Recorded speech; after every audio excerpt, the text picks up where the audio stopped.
Ada. Assalamualaikum warahmatullahi wabarakatuh. Bismillahirrahmanirrahim. Alhamdulillah. Wassalatu wassalamu ala Rasulillah wa ala alihi wa sahbihi ajma'in, amma ba'du. Puji dan syukur bagi Allah Subhanahu wa taala, Tuhan sekalian alam.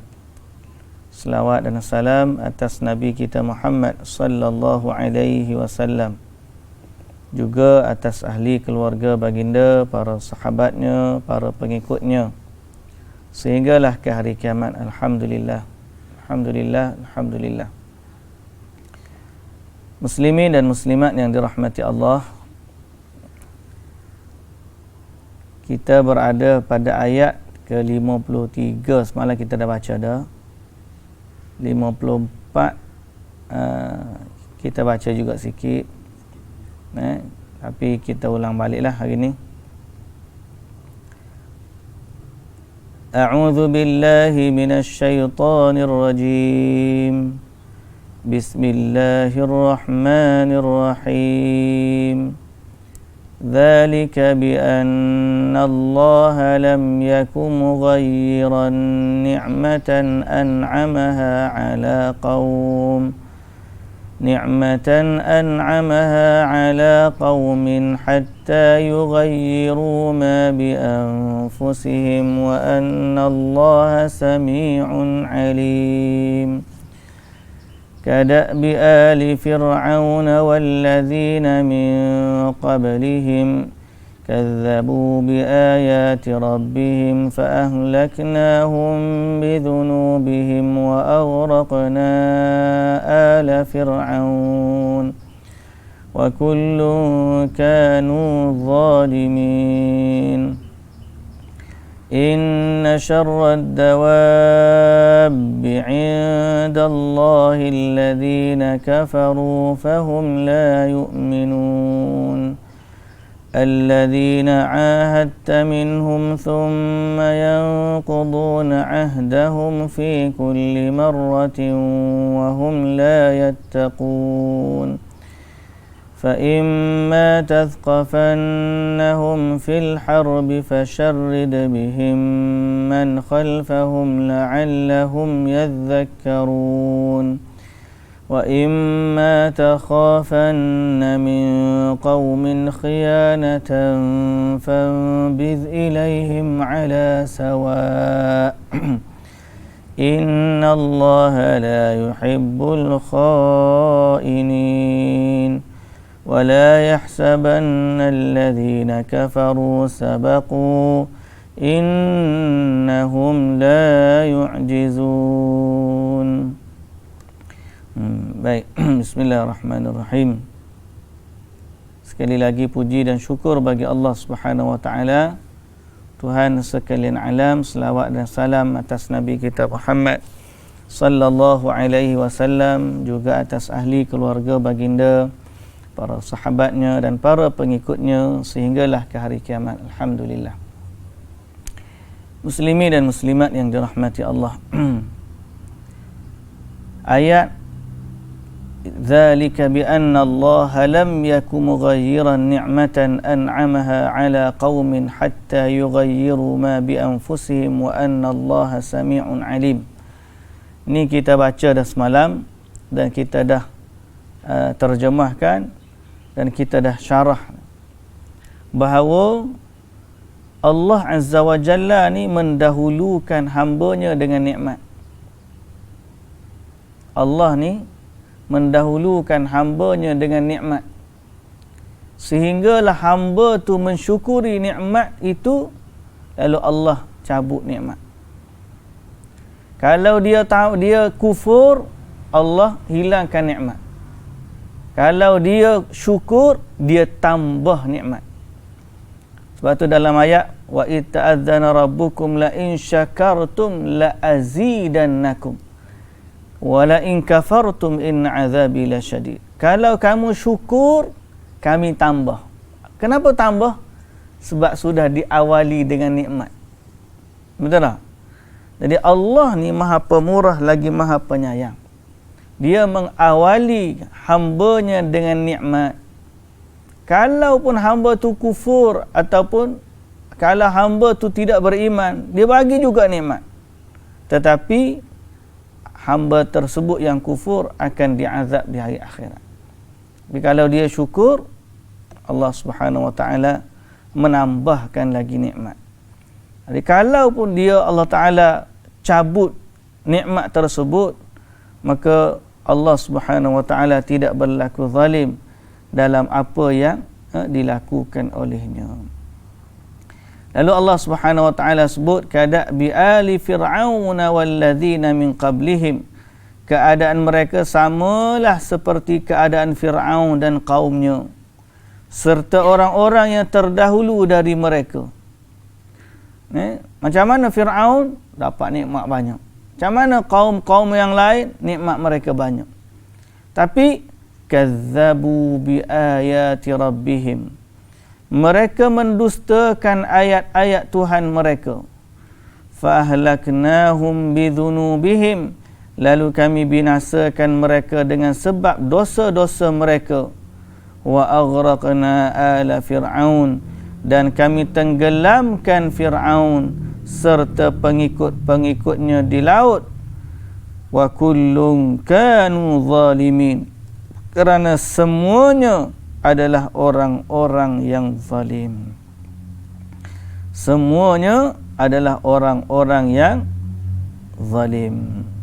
Okey? Padahal mereka ni diberikan nikmat yang banyak. Okey? Min jannatin wa uyunin wa zuru'in wa kunuzin wa maqamin karim. Allah Ta'ala bagi kepada dia taman-taman, kebun-kebun, mata air,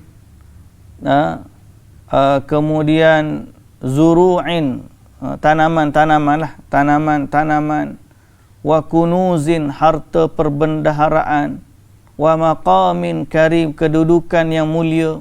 Allah bagi belaka ke Fir'aun. Tapi oleh kerana dia kufur kepada Allah, lalu Allah hukum dia dan tenggelamkan dia di laut. Jadi kita minta kepada Allah agar Allah jadikan kita hamba yang bersyukur. Hamba yang bersyukur. Lawan kepada syukur adalah kufur, dan bila orang tu kufur, dia berbuat zalim terhadap dirinya sendiri. Dialah yang menzalimi dirinya sendiri. Dan Allah Subhanahu wa taala kata, inna syarrad dawab indallah, seburuk-buruk atau sesungguhnya sejahat-jahat makhluk yang melata di sisi Allah, dari sudut hukum dan ketetapannya, adalah orang-orang yang kafir, yang degil dengan kekufurannya, sebab itu mereka tidak mahu beriman.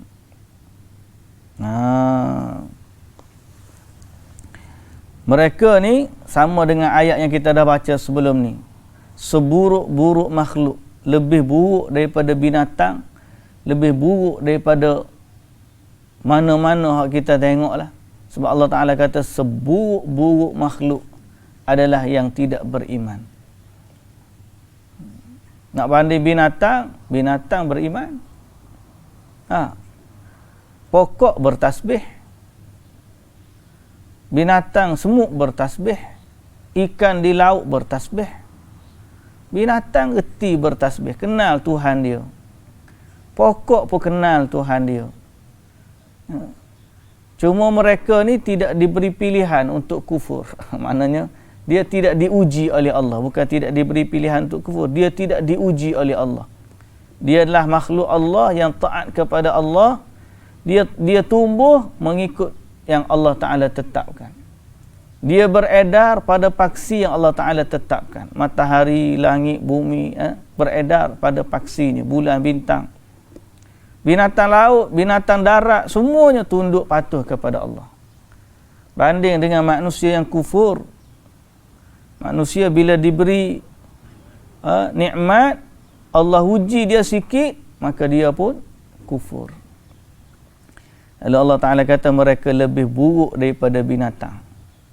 Ulaika kal an'ami bal hum adal. Mereka seperti binatang, malah lebih sesat daripada binatang.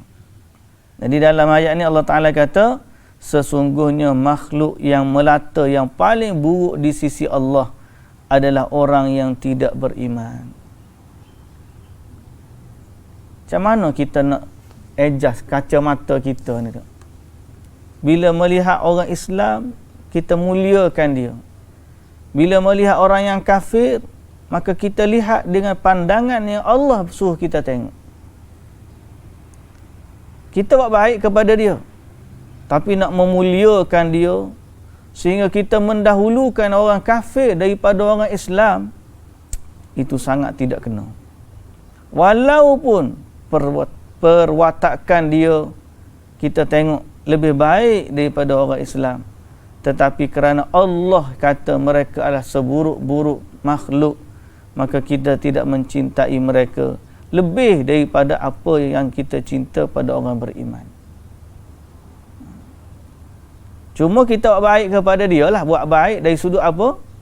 Dari sudut sebab dia jiran kita, dari sudut sebab dia ni adik-beradik. Kalau ada adik-beradik yang dia orang non-Muslim masuk Islam, dan seumpama dengannya lah, buat baik, Allah Ta'ala tak larang.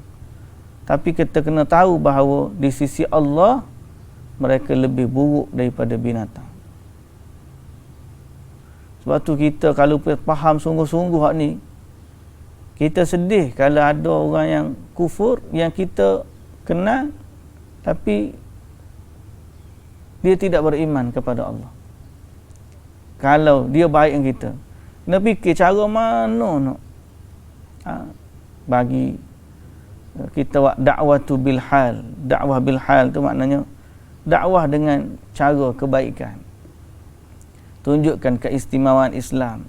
Kalau nak lagi dakwah secara terang-terangan, kita pergi bagi pamphlet ke dia, bagi brosur ke, apa-apa yang boleh memberikan kepadanya kefahaman tentang Islam. Tapi kalau kita dah buat, tiba-tiba dia tidak beriman juga, itu kita serah kepada Allah lah, bukan kerja kita. Cuma cabaran besar dalam dakwah ni ialah nak memulakan dia. Nak start tu payah. Nak start tu payah. Wallahu ta'ala alam lah. Semoga Allah Ta'ala bagi hidayah dan petunjuk kepada mereka yang duduk dalam negara Islam. Tapi kalau sebenarnya dalam satu sudut yang lain, banyak dah usaha dakwah, cuma tidak suak di mulut je. Allah Ta'ala kata, wa in ahadun minal musyrikin astajaraka fa'ajirhu hatta yasma'a kalam Allah. Kalaulah ada orang musyrikin minta perlindungan di tempat kamu, maka berilah perlindungan kepada dia supaya dia duduk tempat kamu ni hatta yasma'a kalam Allah, dia dengar perkataan Allah. Dia dengar perkataan Allah. Tapi oleh kerana kita tu, kalau yang berkawan, dia tak cerita tentang kalam Allah. Kalau yang tak berkawan, memanglah dia pun tak dengar langsung daripada kita. Sepatutnya kalau dulu masa kita merdeka tu kan, syarat dia orang non-Muslim, orang kaum lain lah kita sebut, yang mana mereka beragama lain daripada Islam tu, maka mereka dibenarkan tinggal sekali. Kita ni orang Melayu ni baik. Mana-mana orang Cina ke, mana-mana orang India ke, bila masuk Islam, automatik dia jadi Melayu. Betul tak? Sebab apa? Sebab kita buka tangan kita terima dengan tangan yang terbuka. Jadi kalau tak masuk juga tu, bererti mereka ada sifat degil lah dalam diri mereka. Sampai lama kelamaan bertambah kedegilan mereka. Allah ni nak cakap Melayu pun tak say. Tak nak. Tapi asalnya banyak dah orang-orang dahulu ni ada siapa ambil anak Cina, jaga, bela siapa dia jadi Islam, kan? Zaman dululah. Zaman lah ni tak berlaku dah lagu tu. Zaman dulu kita tengok dakwah pun di TV ni, bahasa Cina pun ada, rancangan dakwah bahasa Cina. Lah ni tak tahu, tak pasti, saya tak tengok TV lah ni. Dulu ada, kalau TV 2 tu adalah rancangan dakwah bahasa Cina. Lah ni saya tak tahu ada ke tak. Dia pula buat channel TV dia sendiri. Dia tak, dulu ada 1, 2, 3 ya. TV 1, TV 2, TV 3. Duk tengok TV 2 je lah. Jadi dia tak boleh tengok. Lah ni dia ada channel NTV7. Dia ada channel-channel lain. Mari pula dengan TV internet dengan apa semua. Tak ada dah lah dia nak tengok channel Islam tu. Jadi kita kena fikir cara lain macam mana supaya mereka ni dengar tentang Islam. Hatta yasma'a kalam Allah. Sebab apa? Sebab kita sedih kalau dia baik tapi dia tidak beriman. Kerana nilai dia di sisi Allah lebih buruk daripada binatang. Lebih buruk daripada binatang. Kenapa? Sebab binatang pun kenal pencipta dia. Orang ni larat tak kenal pencipta dia. Seburuk-buruk orang. Heran, orang Cina contohnya, orang bangsa lain lah kita kata, agama Buddha sekalipun. Bukan kita nak cakap udah pasal dia, tak. Tapi dia ni dari sudut taat kepada ibu bapa, jaga dia punya asal usul. Oh, hebat daripada kita. Kadang-kadang dia panggil orang jaga orang kebajikan orang tua, walaupun hak tinggal di rumah-rumah orang tua tu. Dia ni sampai pergi kat sembah dah. Keturunan tok nenek moyang dia ni dia sembah dah. Maknanya tinggikan, dia muliakan. Tapi dia tak sembah yang mencipta dia. Itu heran dia. Tok nenek tu dia asal usul dia. Tapi dia lupa bahawa tok nenek tu sendiri adalah ciptaan Allah Azza wa Jalla. Dia tak pergi situ. Di situlah silap dan kufur buruknya seseorang apabila dia ni tidak beriman kepada Allah Subhanahu wa taala. Baik. Kemudian Allah Subhanahu wa taala kata, "Alladzina 'ahadta minhum thumma yanquduna 'ahdahum." Iaitu orang-orang yang engkau telah mengikat perjanjian setia dengan mereka, kemudian mereka mencabuli perjanjian setianya pada tiap-tiap kali, sedang mereka tidak mau memelihara dirinya dari keaiban mencabuli perjanjian itu. Seburuk-buruk orang kafir ialah orang yang tidak beriman, dan mereka ni apabila berjanji, setiap kali berjanji mereka akan mungkiri janji tersebut, dan mereka pun tidak tahu, fa wahum la yattaqun, tidak mau memelihara dirinya dari keaiban mencabuli perjanjian tersebut. Ay la yakhafuna minallahi fi syai'in irtakabuhu minal atham. Malah mereka tak takut langsung kepada Allah apabila mereka buat dosa-dosa mereka. Lalu Allah Subhanahu wa taala kata, kalau orang macam ni yang tak taat perjanjian, kufur kepada Allah, tak taat pada janjian, Allah bagi pilihan. Fa imma tathqafannahum, oleh itu sama ada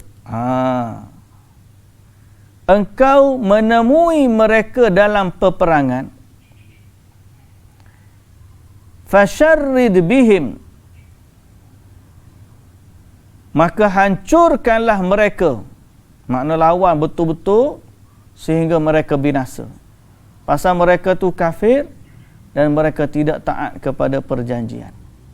Jadi kalau dia tu ada perjanjian, tiba-tiba mungkin orang lagu ni kalau berjumpa dalam perang, maka lawanlah sungguh-sungguh. Supaya apa?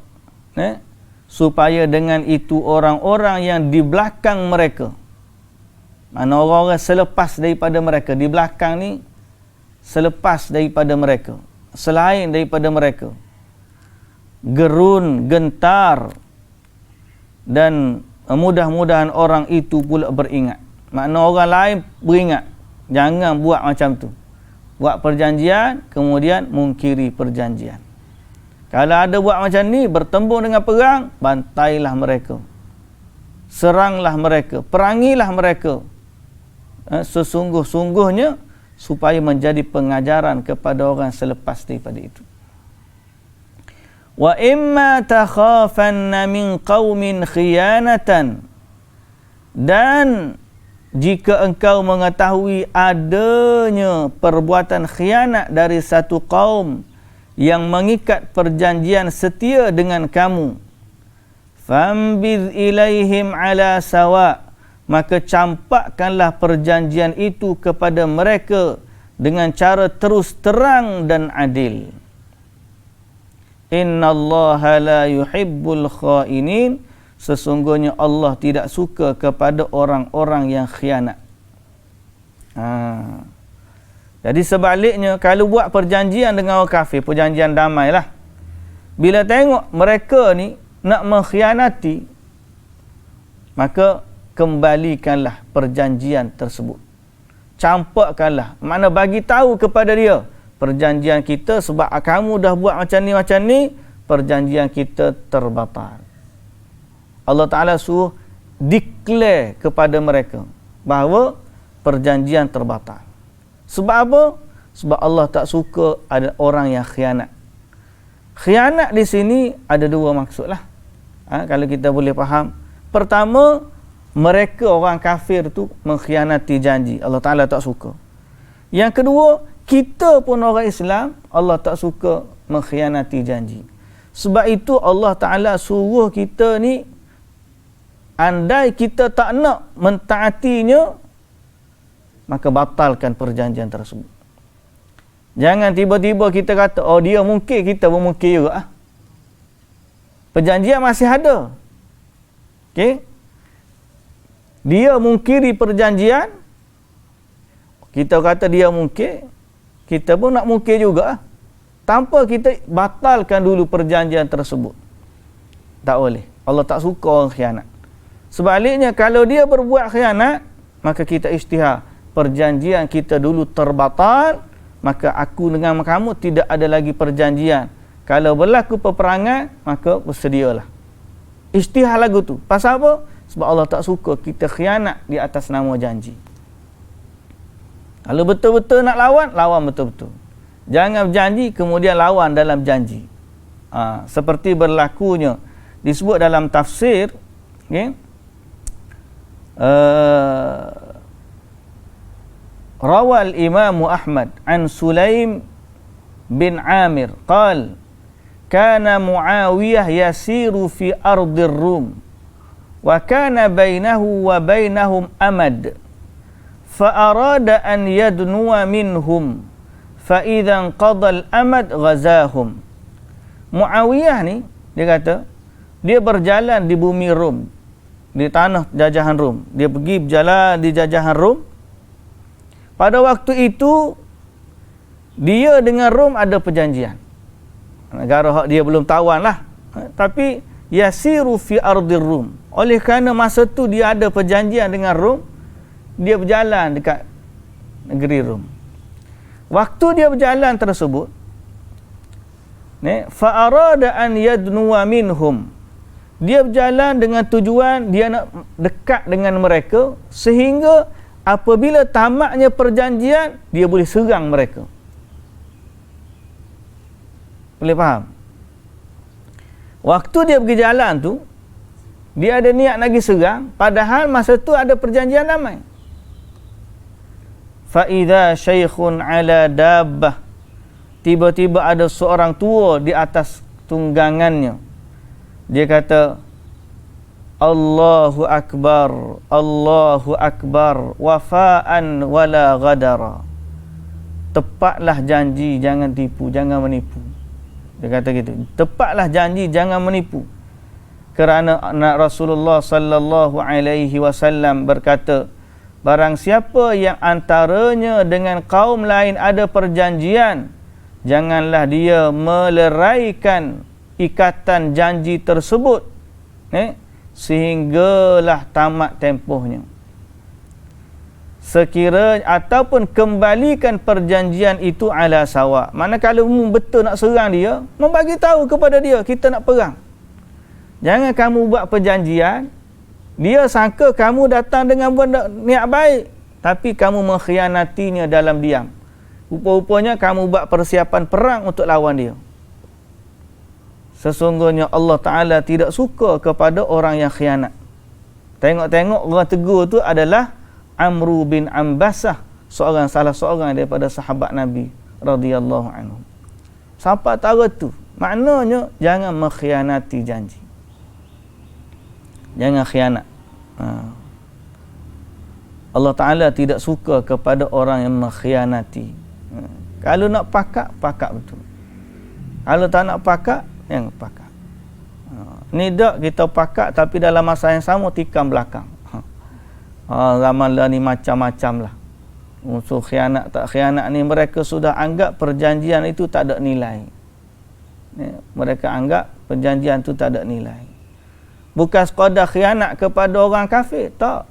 Sama orang Islam pun dia khianat lagi. Semoga Allah Azza wa Jalla memberikan keimanan yang baik kepada semua, kerana Allah Subhanahu wa taala tidak suka kepada orang yang khianat. Innallaha la yuhibbul khainin. Kalau nak lawan, istihar lawan. Jangan berjanji kemudian tikam belakang. Itu maksud dia, mudah kita kata. Janji, buat janji lepas tu tikam belakang. Allah Taala tak suka macam tu. Kalau nak baik, buat perjanjian, baik betul-betul. Kalau nak lawan, batalkan perjanjian, lawan betul-betul. Jangan buat perjanjian, lepas tu lawan dalam diam. Orang tu sangka kita baik dengan dia, rupa-rupanya kita tikam belakang dia. Allah tak suka. Walau fi haqqil kafirin, walaupun dalam bermuamalah dengan orang kafir. Jangan kata tak apa kita tipu dia sebab dia kafir. Tak boleh. Allah Ta'ala tak suka. Walau fi haqqil kafirin, walaupun dalam bermuamalah dengan orang kafir. Kalau kamu dah janji dengan dia, maka tunaikanlah perjanjian walaupun dia kafir. Pasal apa? Sebab itu amanah yang Allah Ta'ala bagi. Okey. Melainkan batalkan dulu perjanjian. Kita dengan dia, setelah kita tengok dia dengan kita ni, dia ni nak pakat dengan kita. Tapi dalam diam, kita tengok dia duk bantai je Islam sebagai contoh. Dia ni pakat dengan kita, tiba-tiba dia pun tak setuju dengan kita, kita pun tak setuju dengan dia. Maka ambil pendekatan jelas, kita tidak lagi bersama dengan pakatan ini. Pasal apa? Pasal kita tengok ada unsur untuk menjatuhkan Islam dan sebagainya. Maka declare. Jangan ni nak tarik tu takut hilang jawatan lah, hilang tu lah, macam-macam. Allah Ta'ala tak suka kita ni berlaku khianat. Kalau dia tengok kita khianat, kita tengok dia khianat, istihar. Kita dengan dia tak ada apa. Maknanya perang betul-betul lah. Baik, lawan betul-betul. Faraja'a. Jadi Muawiyah selepas daripada kes seorang lelaki, orang tua tu bagi tahu, dia pun kembali ke tempat dia. Tak jadi dia masuk dalam negeri Rom dan siapkan persiapan perang, tak jadi. Dia pun balik semula ke tempat dia. Ya. Wala yahsabanna alladhina kafaru sabaqu innahum la yu'jizun. Dan janganlah kamu menyangka, atau janganlah orang kafir menyangka bahawa mereka telah terlepas dari kekuasaan kami. Sesungguhnya mereka tidak dapat melemahkan kekuasaan kami. Jadi di sini ayat ni al-amru bil i'dadi hasbal mustata' hatta yarhaba a'da Allah. Okey. Hatta yurhiba a'da Allah. Allah Ta'ala memerintahkan supaya kita mempersiapkan kekuatan. Jadi jangan kamu sangka orang kafir itu terlepas dari kekuasaan Allah. Dia hebat setara mana pun, kita kena kata Allah lagi hebat daripada dia. dia tidak boleh mengalahkan Allah. Kalau dari sudut kekuatan tentera, kita dah sebut cerita perang Badar. Hebat orang kafir lagi daripada orang Islam. Bilangannya, kelengkapannya, persiapannya. Tapi dia tidak boleh mengalahkan Allah. Kerana itu Allah Subhanahu wa taala memerintah kita mempersiapkan persiapan perang. Lalu Allah Taala kata wa a'iddu lahum mastata'tum min quwwatin wa min ribatil khail turhibuna bihi aduwallahi wa aduwakum. Persiapkanlah kamu apa yang kamu mampu, min quwwatin, dari kekuatan,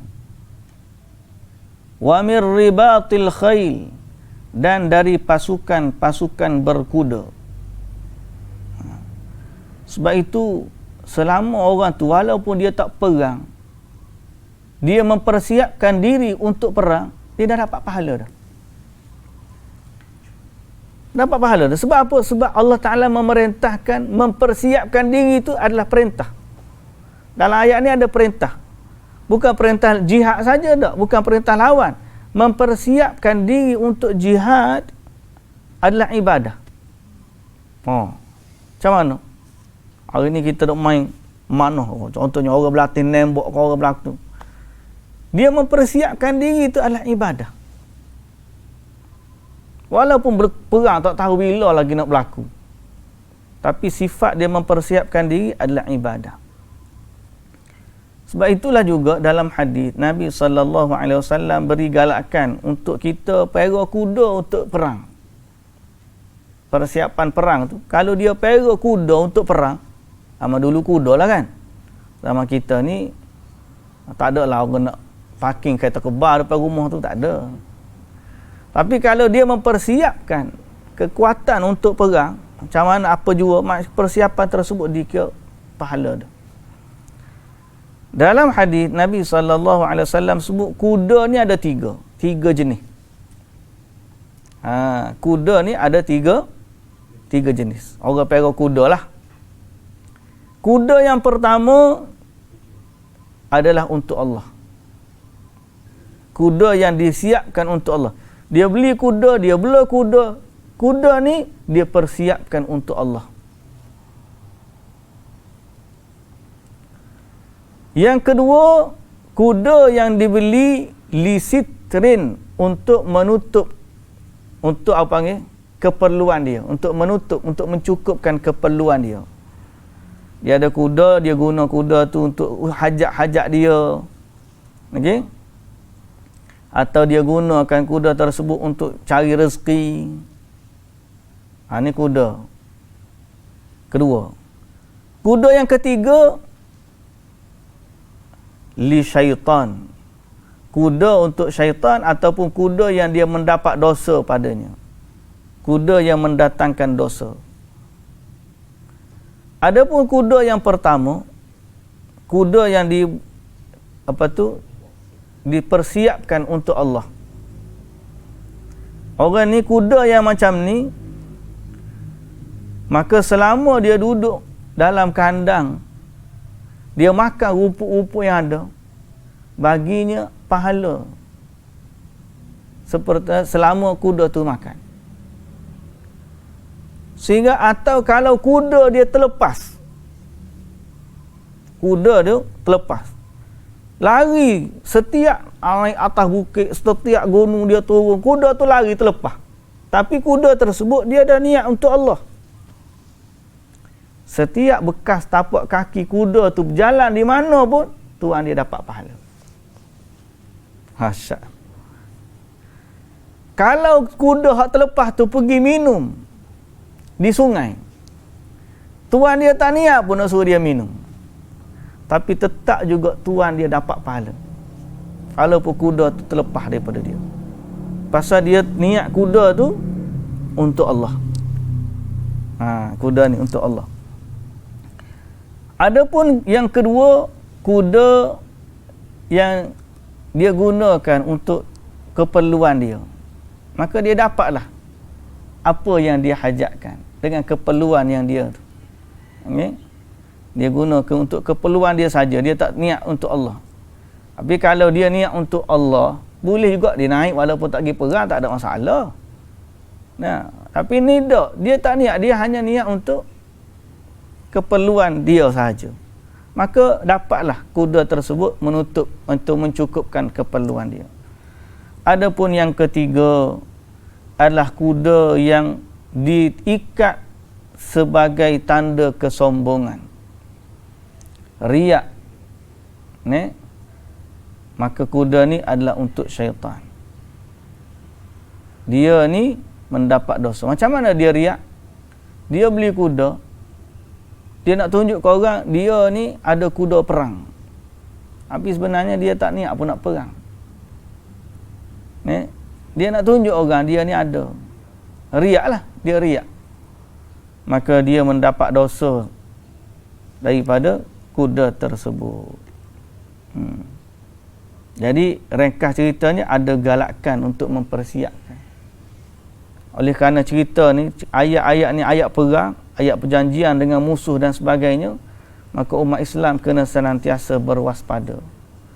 Sebab tu bila kita tengok daripada ayat awal tadi, ada perjanjian. Kalau kita tengok mereka ni nak khianati kita, batalkan tu perjanjian, dan Allah Ta'ala suruh kita persiapkan. Ini adalah situasi yang patut ada pada seorang Muslim, iaitu mereka berwaspada dengan musuh dia. Kena senantiasa waspada dengan musuh. Kita tidaklah sampai dilekakan. Tengok musuh tu baik dengan kita, tertipu dengan kebaikan dia. Innahum la yu'jizun. Allah Ta'ala kata, kamu kena persiapkan diri, mereka tidak dapat mengalahkan Allah. Okey. Jadi macam mana cara kita zaman lah ni, kita lah ni persiapkanlah diri pada yang kita dari sudut apa, kalau kita lah ni dakwah kita dengan apa dia, dakwah dengan non muslim ni, cara mana yang kita mampu, maka persiapkanlah diri pada cara tersebut. Nak perang tak berlaku lagi perang lah, tapi persiapan waspada tu, mana jaga kesihatan tu, jaga kekuatan tubuh dan sebagainya. Ada kawan saya pergi ke Hungary, sebut Hungary kan, Hungary tu dia ada seorang, dia buat ladang, bela kuda, dan dia ajar budak-budak memanah. Dia orang Kristian. Bila tanya dia, kawan ni asalnya nak pergi, nak belajar memanah je. Kan dulu kan saya, waktu saya aktif dulu memanah lah ni pun kurang aktif dah, tak jadi. Dulu waktu aktif memanah dulu, kita belajar memanah sebagai sport sukan. Jadi kawan saya ni pun belajar sebagai sukan lah. Dia nak belajar memahirkan diri memanah, dan dia nak naik kuda, belajar kuda. Pak kita masa tu tak banyak. Dia pun pergi jumpa dekat tournament international lah. Kita orang pergi ke Turki gitu, jumpa dengan kawan daripada Hungary. Jadi kawan saya ni dia nak belajar lah, dia nak pergi sana. Dia pun pergi. Betul, pergi duduk di Hungary tu, duduk belajar. Dia pergi Turki belajar naik kuda, belajar mana. Dia main. Sampai dekat Hungary tu, bila dia tanya, kenapa, apa inspirasi kamu boleh buat tepat macam ni?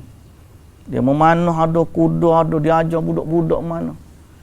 Dia kata apa? Sebab kami baca dalam Bible bahawa akan berlaku perang akhir zaman, orang perang dengan kuda dengan mana. Jadi kami persiapkan. Dia asal pergi tu nak belajar sebagai sport. Bila dia dengar lagu tu, kejut dia. Sehingga orang tu boleh tanya dia, kamu orang Islam, apa tu, seolah-olah dia kata, kamu percaya tak? Kata, kalau kamu percaya, apa persiapan kamu sebagai orang Islam? Seolah gitu dia tanya. Kita tak ada apa. Tu dia balik daripada tu, dia pun cita-cita nak buat ladang yang sama, nak persiapkan. Ada lala ni dia buat lah, sikit-sikit. Tidak kecil juga, banyak ekar juga dia buat. Dia buat tu untuk ajar budak-budak survivor dan sebagainya. Tapi sebagai ilmu persiapan diri menghadapi akhir zaman. Bukan nak perang lah, ni tak persiapan diri, kena ada ilmu tu. Jadi dia boleh kuda, dia main mano, dia ajar. Nanti kalau habis PKP boleh lah, dia pun ajak pergi dek sana, pergi lah, mari duk belajar. Kita duk main galik sini ya. Tapi maknanya kalau dia bela kuda tu, niat dia sebagai apa yang Allah Ta'ala sebut, selama kuda tu makan, selama kuda tu minum, selama kuda tu berjalan, semua dapat pahala berlaku. Andai kata tak berlaku perang pun tak apa, dia dah dapat pahala. Pasal apa? Sebab Allah perintahkan wa a'iddu, persiapkan. Jadi sebelum perang tu pun kita dah mentaati Allah. Apa ketaatan kita? Pada mempersiapkan diri. Berasa semangat nak bela kuda je pulak kita ni. Peru kuda saya, kita cari tanah lagi. Kita buat trek kuda ni. Ulu langat. Tapi nak bela kuda pun kena ada ilmu juga. Kena ada ilmu. Kawan saya tu memang dia fokus di situ je. Alhamdulillah. Tapi adalah cabaran-cabaran dia, tapi dia memang setakat ni saya tengok dia aktif lah. Dia memanahnya, siapa buat training kursus memanah online lah, ni pun dia buat online, kursus memanah online. Pasal persiapan diri. So kalau tak berlaku perang pun insya-Allah dapat pahala tu. Dapat pahala tu. Sebab Allah Ta'ala perintahkan. Dan dalam riwayat Imam Muslim, Nabi SAW kata dalam wa a'iddu lahum mastata'tum min quwwatin, persiapkanlah diri yang untuk menentang mereka segala jenis kekuatan yang kamu dapat sediakan. Kekuatan di sini Nabi SAW pernah berkata di atas mimbar. Nabi kata, ala innal quwwatar ramyu, ala innal quwwatar ramyu. Sesungguhnya kekuatan kita adalah memanah. Memanah. Ar-ramyu ni maknanya kalau bahasa dulu memanah. Tapi boleh juga difahami dalam bahasa moden ialah berlatih menembak lah. Kalau orang tu dia ada kemampuan senjata, dia berlatih menembak. Kalau kita ni tak boleh lah, negara kita ni tidak mengizinkan. Tak boleh, kena ada lesen untuk tu. So kita berlatih memanah. InsyaAllah Allah Ta'ala bagi pahala. Kita tak harap perang tu berlaku, kita rakyat dah mari kan.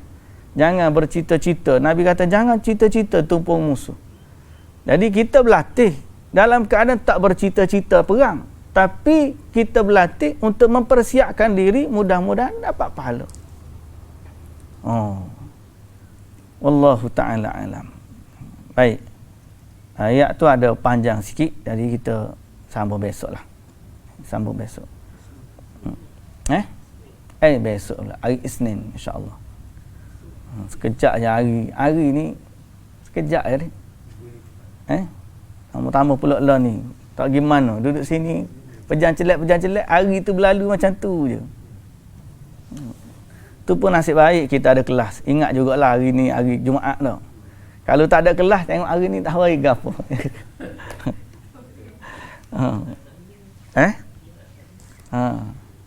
Jumaat tak pergi. Jadi bila kita tanya hari ni hari apa? Hari apa? Tak ingat. Wallahu ta'ala alam. Subhanakallahumma wa bihamdika asyhadu an la ilaha illa anta astaghfiruka wa atubu ilaik. Assalamualaikum warahmatullahi wabarakatuh.